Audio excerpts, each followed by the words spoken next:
नमस्कार नमस्कार नमस्कार दोस्तों, मैं Nikhilesh Jain Hindi chess base India channel पर आप सभी का हार्दिक अभिनंदन करता हूं। दोस्तों, टाटा स्टील मास्टर्स मतलब साल के सबसे पहले और सबसे बड़े सुपर ग्रैंड मास्टर टूर्नामेंट का समापन हो चुका है और इसमें विजेता बने हैं चीन के वेई। लेकिन इससे पहले बात करते हैं लास्ट राउंड में क्या हुआ। लास्ट राउंड में जो 5 लीडर थे उसमें से एक थे गुकेश, और गुकेश ने परहम मकसूदलू को एक बेहतरीन मुकाबले में पराजित करते हुए जो है अपना नाम जो है वो टाई ब्रेक में लिखा लिया। उसके बाद अब्दुल सत्तारोव ने, जो कि दूसरे लीडर थे, उन्होंने दोनशंकर अलेक्जेंडर को हरा करके जगह बनाई। वेई और विदित गुजराती का आपस में मुकाबला था, जिसमें इस बार वेई का पलड़ा भारी रहा। वेई जीते और वो टाई ब्रेक में पहुंच गए। उसके अलावा अनीश गिरी ने वंडरमैन मैक्स को पराजित करते हुए टाई ब्रेक में जगह बना ली। तो 4 लोग टाई ब्रेक में पहुंचे। तो इससे पहले टाई ब्रेक होता, स्टैंडिंग अगर मैं आपको दिखाऊं कि किस तरह की स्टैंडिंग थी, अगर टाई ब्रेक ना होता तो गुकेश ये टूर्नामेंट जीत चुके थे। जी हाँ, सबसे ज़्यादा एसपी पॉइंट थे उनके जो टाई ब्रेक के होते हैं। 8.5 अंक बनाए, और याद रखिए वो प्रज्ञानंदा के खिलाफ आधा अंक, मतलब वो खेल की वजह से नहीं गया था, वो दूसरी रूल की वजह से गया था। अगर खेल की वजह से जाता तो अलग बात थी, वो रूल की वजह से गया था। तो अगर उसको काउंट करें तो गुकेश ने भले ही ऑन पेपर ये टूर्नामेंट नहीं जीता हो, लेकिन वो अंदर से जानते हैं कि उन्होंने टूर्नामेंट में सबसे बेहतर प्रदर्शन किया, जो कि ज़्यादा महत्वपूर्ण है, जो उनके कॉन्फिडेंस के लिए जो है काफ़ी मदद करेगा अंदर से कैंडिडेट्स के ठीक पहले। क्योंकि आप देखिए, इसमें 5 कैंडिडेट के खिलाड़ी खेल रहे थे, उन सब के होते हुए उन्होंने 8.5 अंक किए। खुद विश्व चैंपियन के होते हुए उन्होंने 8.5 अंक किए। और ये उम्मीद भी जगाता है, अगर आप इस स्टैंडिंग को देखिए डिंग लीरे 9वें स्थान पर रहे हैं। मतलब मैं ये नहीं बोल रहा हूँ कि विश्व चैंपियन बहुत दिनों बाद खेलने आए, लेकिन फिर भी ये बात दिखाता है कि उन्हें हराया जा सकता है। तो कैंडिडेट में अगर गुकेश ये प्रदर्शन दोहरा पाए तो वो दुनिया के सबसे कम उम्र के विश्व चैंपियन बनने की ओर भी कदम बढ़ा सकते हैं। खैर, एनीवे, गुकेश अकेले नहीं हैं। विदित गुजराती भले आखिरी राउंड हार गए, लेकिन उन्होंने कमाल का प्रदर्शन किया पूरे टूर्नामेंट में। वो भारत के नंबर 1 खिलाड़ी सिर्फ एक दिन के लिए रहे, अगले दिन फिर विश्वनाथन आनंद बन गए। तो ये भी कमाल की बात है। आजकल भारत के नंबर खिलाड़ी हर दिन बदल जाते हैं, क्योंकि सब लोग इतने पास हैं। प्रज्ञानंदा अली रेजा के खिलाफ थोड़ा एक प्लस पोजीशन को प्रेस कर रहे थे, लेकिन मुकाबला ड्रॉ रहा। उन्होंने भी 7.5 अंक पे टूर्नामेंट का समापन किया। सबके लिए, इंडियन के लिए टूर्नामेंट अच्छा रहा। सबने रेटिंग जो है उसको इम्प्रूव किया, और गुकेश वापस 2740 के पार पहुंच गए, वो जो काफ़ी घट गई थी उनकी रेटिंग।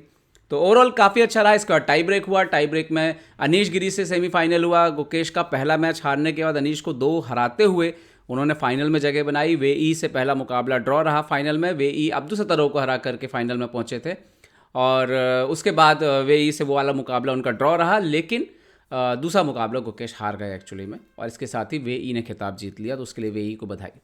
लेकिन क्लासिकल शतरंज की बात करें तो क्लासिकल शतरंज का जो आखिरी मुकाबला था वो गुकेश ने एक बार फिर से काले मोहरों से जीता, और ये दिखा रहा है कि गुकेश की जो क्षमता है, काले मोहरों से सबसे ज़्यादा स्कोर अगर किसी खिलाड़ी ने किया है इस टूर्नामेंट में तो वो गुकेश हैं।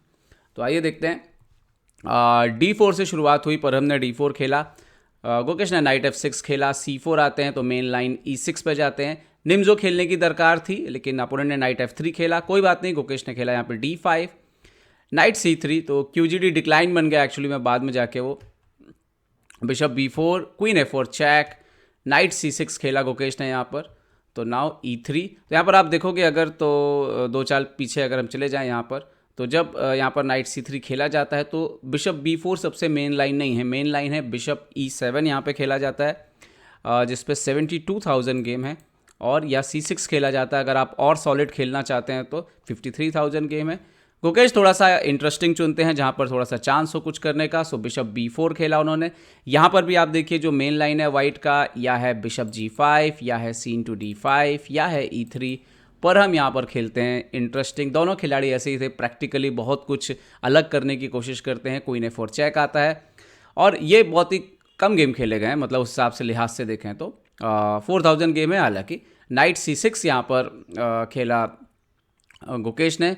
तो पर हम खेलते हैं E3। यहाँ पर मेन लाइन अपनाते हैं। गुकेश कैसल करके अपने राजा को सेव करते हैं, यहाँ पर नाइट को अनपिन करते हैं।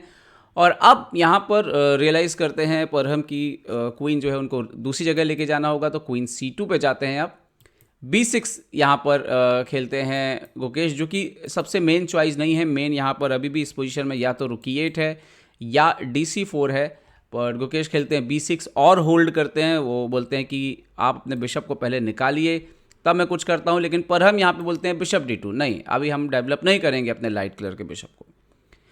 गुकेश यहाँ पर रुक E8 खेलते हैं अपने बिशप, और गुकेश भी अपने इस बिशप को भी हाथ नहीं लगाते, वो रुक E8 खेलते हैं, दूसरे पीसेस पे ध्यान दे रहे हैं। तो मतलब एक तरह से परहम से सवाल पूछ रहे हैं कि आप बताइए आप क्या करेंगे। परहम A3 खेलते हैं। डाटाबेस में आपको 8 गेम मिलेंगे इस लाइन के, जिस पे अगर हम ब्लैक से बात करें तो कुछ 2500 के ग्रैंड मास्टर्स ने इसको खेला है, और बहुत नोटेबल नहीं है, लेकिन फिर भी ठीक ठाक लाइन ये खेली गई है। गुकेश खेलते हैं बिशप F8, बिशप को वापस लाते हैं। पर हम सेंटर पर एक्सचेंज करते हैं C/D5, E/D5 और बिशप D3 डेवलप करते हैं। तो यहाँ पर एक गेम है नाकामुरा और करवाना का, एक कन्वर्ट होकर पहुँच जाता है, जिसमें नाकामुरा ने करवाना को हराया है। नाकामुरा और डिंग लीरेन के बीच ड्रॉ हुआ है, कोरोबो और करवाना के बीच ड्रॉ हुआ है, मतलब करवाना ब्लैक से ये लाइन फॉलो करते हैं, और वही गेम जो है यहाँ पे फॉलो हो रहा था। नाइट E7 यहाँ पर खेला गुकेश ने, एंड नाउ पर हम यहाँ पे खेलते हैं नाइट E5, और ये एक मैच है वेई वर्सेस एक प्लेयर हैं जू करके, उनके बीच, जिसमें वेई वाइट पीसेस से जीते हैं। उसमें बिशप B7 खेला गया था। एक लाइन है जिसमें C5 खेला गया है, और एक लाइन है जिसमें A6 खेला गया है।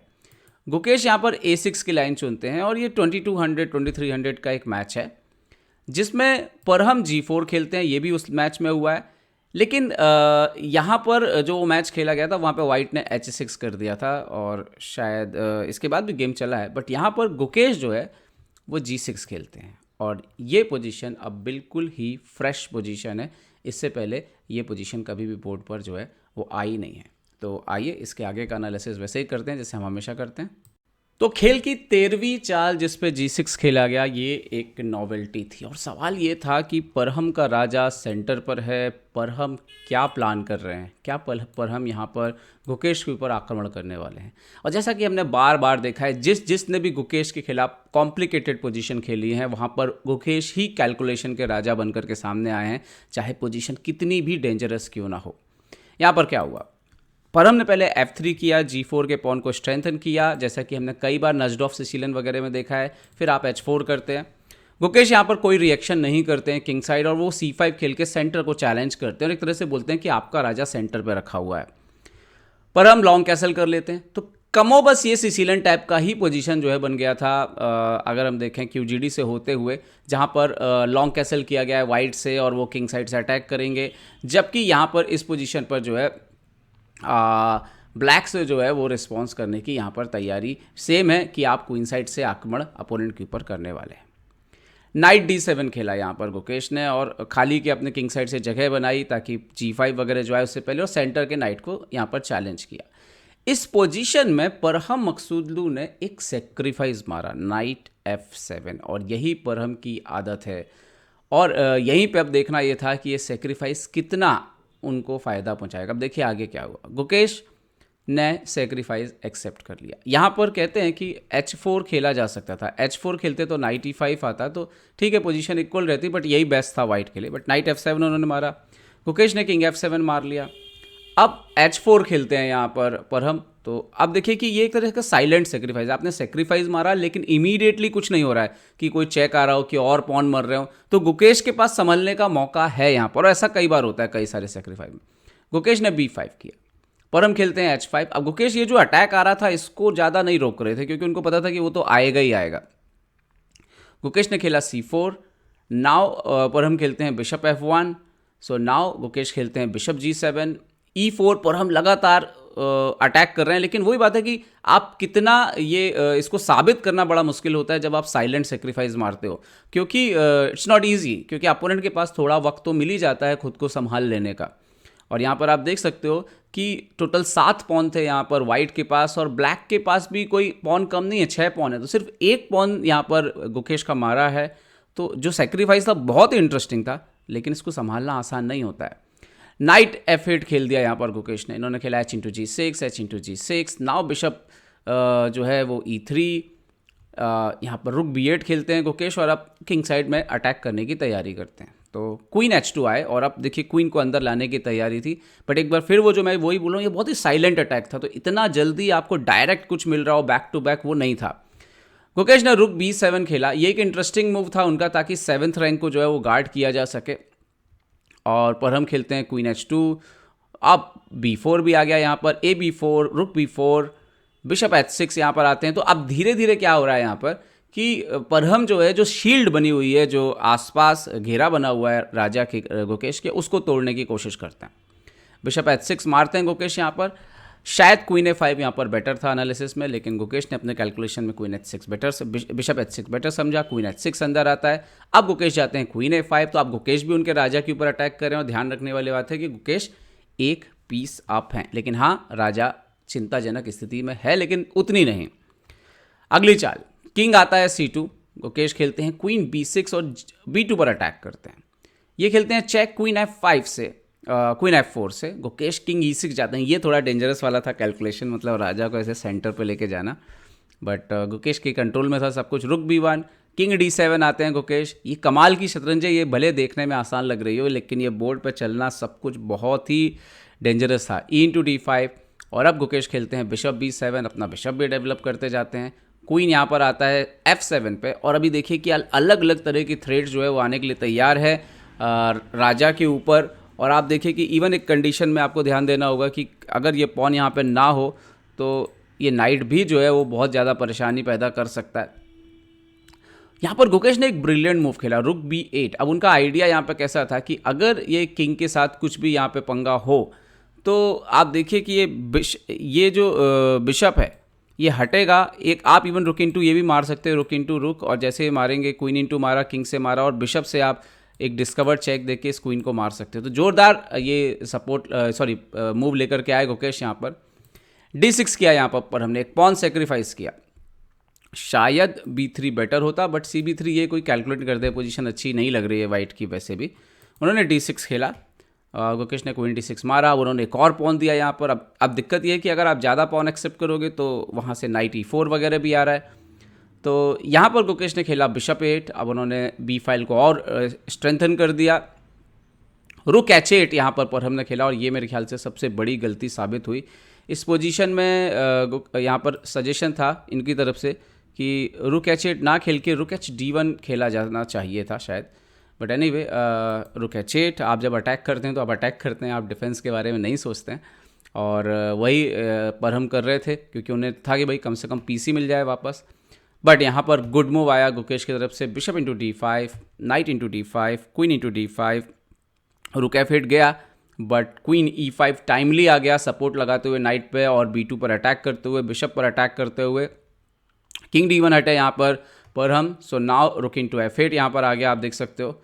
और इसके बाद क्वीन F8 और C3 यहाँ पर गुकेश। तो ये पोजीशन अब पूरी तरह से कंट्रोल में आ चुकी थी। यहाँ तक ज़्यादा कुछ बचा नहीं था। किंग E1 खेला पर हमने। सो नाउ रुक B2 और रुक D2। सो किंग E6, ये कमाल की चाल थी किंग E6। इसके बाद पर हमने रिज़ाइन कर दिया एक्चुअली, क्योंकि वो पॉन भी नहीं रुक रहा था। तो अगर हम इस मैच में जाएँ पहले, तो मुझे लगता है कि सबसे पहले जो पर हमने नाइट F7 मारा, जो एनालिसिस में समझ में आता है कि वो इतना एक्यूरेट नहीं लग रहा है। इंटरेस्टिंग जरूर है, मुझे ख्याल से इंजन शायद इसको जज नहीं कर पाएगा। ये इंटरेस्टिंग है क्योंकि एक साइलेंट सेक्रीफाइस है, और आप देखिए उसके बाद काफ़ी वक्त मिल रहा है गुकेश को संभलने के लिए। लेकिन उसके बाद भी ऐसा नहीं था कि गुकेश का खेल आसान था। आखिरी में अल्टीमेटली उनका राजा जो है यहाँ पर अंदर आ ही जाता है परहम का। तो मुझे लगता है ज़रूर ये एक ऐसी टेरिटरी है, एक ऐसा लाइन है शायद जहाँ पे और रिसर्च की ज़रूरत होगी, और फ्यूचर में कोई शायद इस लाइन को और डेंजर बना करके खेले वाइट की ओर से। बट फिलहाल तो गुकेश ने दिखाया कि अगर आप ऑन द बोर्ड गुकेश पर हमला करेंगे इस तरीके से, तो गुकेश कैलकुलेशन में बहुत माहिर है। इसमें शायद और भी बहुत सारी डीप थिंकिंग है जो शायद मैं उतना शेयर नहीं कर रहा हूँ आपके साथ। उतना डीप एनालिसिस करेंगे तो बहुत टाइम लग जाएगा, बट आपको फिर भी एक झलक तो मिली गई होगी गुकेश किस तरह से जो है अपने आप को संभाल कर शतरंज खेल रहे। एक शानदार जीत गुकेश की। भले ही वो टाई ब्रेक में टूर्नामेंट नहीं जीते, बट वो किसी विजेता से कम नहीं खेले। इस टूर्नामेंट में सबसे ज़्यादा जीत जो है उन्होंने दर्ज की। 6 जीत उस टूर्नामेंट में 13 राउंड में निकालना, और उसमें 2 हार भी हैं, तो वो भी कमाल है कि 5 ड्रॉ हैं उनके और 2 हार हैं और 6 जीत हैं।